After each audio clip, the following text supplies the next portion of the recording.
ضروری باتیں عرض کرنی ہیں آپ حضرات سے.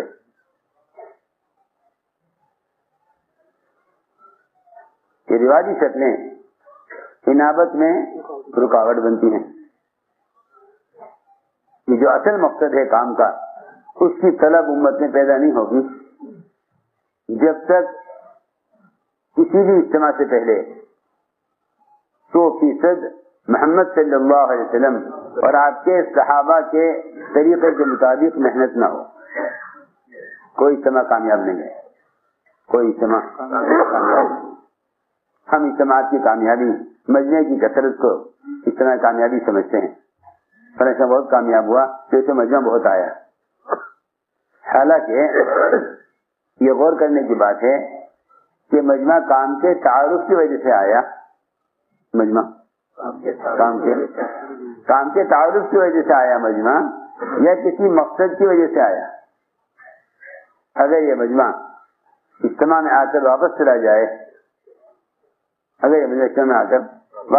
جائے تو آپ سمجھ لیجیے یہ آپ کی اجتماع کی کامیابی نہیں ہے. اجتماعی کامیابی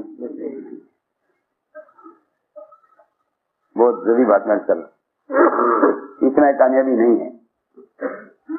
اگر ایک فرد بھی اجتماع سے واپس چلا جاتا ہے بیان سن کر تو یہ ہماری اجتماعی کامیابی نہیں ہے.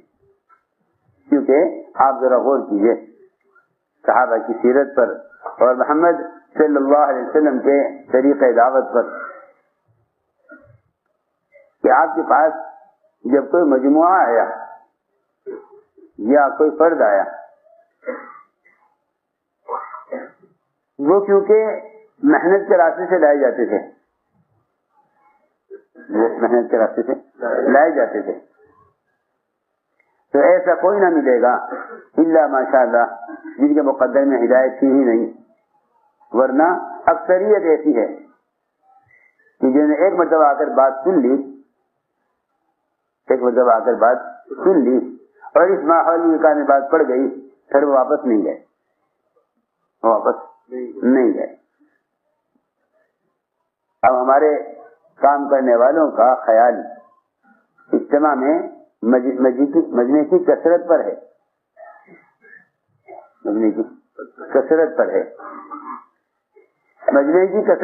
ہر جگہ کے کام کرنے والوں کا اب تاثر یہ ہے کہ اگر مجمع کم ہے تو اجتماع ناکام ہو گیا, مجمع زیادہ ہے تو اجتماع کامیاب ہو گیا.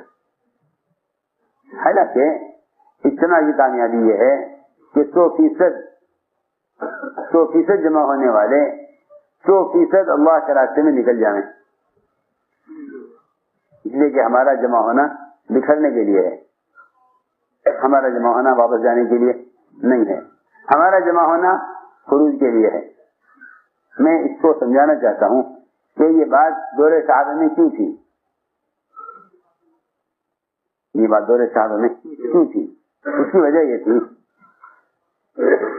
اس کی وجہ یہ تھی کہ لوگوں کو ماحول کی طرف لانے کے لیے اور اعمال دعوت کی طرف متوجہ کرنے کے لیے ایک مستقل محنت اور نقل و حرکت تھی.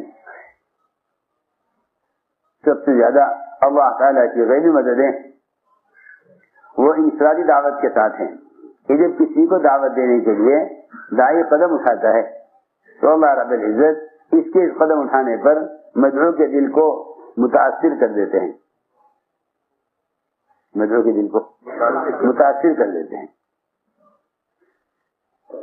یہ اس راستے کی تکالیف کی خاصیت ہے.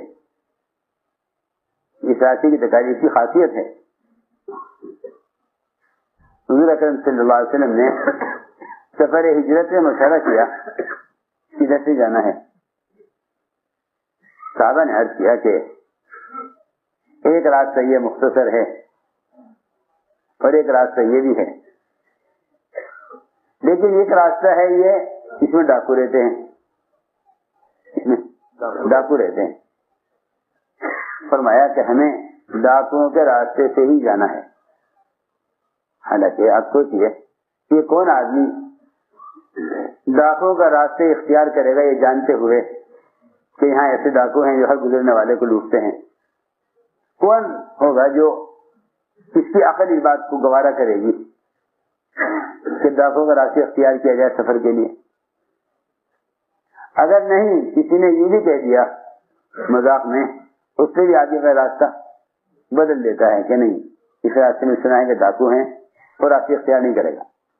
فرمایا ہمیں ڈاکوں کے راستے سے ہی جانا ہے. اللہ کی شان, آپ نے وہ راستے اختیار کیا اور دونوں ڈاکو آپ کو ملے راستے میں, دونوں کو آپ نے دعوت دی, دونوں اسلام میں داخل ہوئے. دونوں کو دعوت دے کر حضور اکرم صلی اللہ علیہ وسلم نے مدینہ منورہ آنے کے لیے حکم فرمایا کہ ہمارے پاس مدینے میں آؤ. ایک دیہاتی کو آپ نے سفر میں دعوت دی. فرمایا کہاں جا رہے ہو؟ کہ اپنے گھر. فرمایا اس بات کی گواہی دو گے کہ میں اللہ کا رسول ہوں, اور اس بات کی گواہی دو گے کہ اللہ کے شوق واحد کے لائق نہیں. اس نے کہا کہ آپ کی اس بات پر گواہ کون ہے کہ آپ اللہ کے رسول ہیں؟ اور اللہ ہے کہ آپ نے فرمایا اس کھجور کے درخت پر جو کھجوروں کا گچھا لٹکا ہوا ہے, یہ گچھا گواہی دے گا کہ میں اللہ کا رسول ہوں. یہ گچھا گواہی دے گا, یہ گچھا گواہی دے گا. وہاں سے وہ درخت کے اوپر سے گچھا ٹوٹ کر چل کر نیچے اترا, آپ کے قریب آیا. 3 مرتبہ اس کھجور کے خوشے نے گواہی دی کہ آپ فرما رہے ہیں بات صحیح ہے. یہ واقعات تو ہیں ہمارے سامنے, لیکن ہم سارے واقعات کو حضور اکرم صلی اللہ علیہ وسلم کی خصوصیت اور اس زمانے کے ساتھ مخصوص کر کے سوچتے ہیں کہ بھائی وہ زمانہ تھا, یہ زمانہ ہے. اس زمانے میں یہ چیزیں ہو گئی لیکن اس زمانے میں چیزیں ممکن نہیں ہیں. حالانکہ ایسا نہیں. اگر دعوت سنت کے مطابق ہو اور انفرادی دعوت پر کا اہتمام ہو تو اللہ رب العزت آج بھی ایسی ظاہر کے خلاف شکلیں ظاہر فرما دیں کہ جس کو دیکھ کر لوگ اسلام قبول کرنے پر مجبور ہو جائیں. اس لیے کہ غریب مدد کہتے ہی اس کو ہیں, غریب مدد کہتے ہی اس کو ہیں. میرے دوستوں, مال خرچ کرنے سے ثواب تو مل جائے گا, مال خرچ کرنے سے ثواب تو مل جائے گا, بچے جگہ خرچ کرنے والا مخلص ہو. لیکن غیبی نصرت کیا ہے؟ غیبی نصرت یہ ہے کہ تمام اقوام باطل وہ اسلام کو قبول کرنے پر مجبور ہو جائیں. یہ غیبی نصرت ہے. تمام اقوام باطل اسلام کو قبول کرنے پر مجبور ہو جائیں, انہیں کوئی راستہ نظر نہ آئے سوائے اس کے کہ وہ کہیں کہ بس سچا مذہب یہی ہے, تم سو رہے بات نہیں سن رہے, سمجھنے کہ سچا مذہب یہی ہے. انہیں کوئی اور راستہ نظر نہ آئے اپنی نجات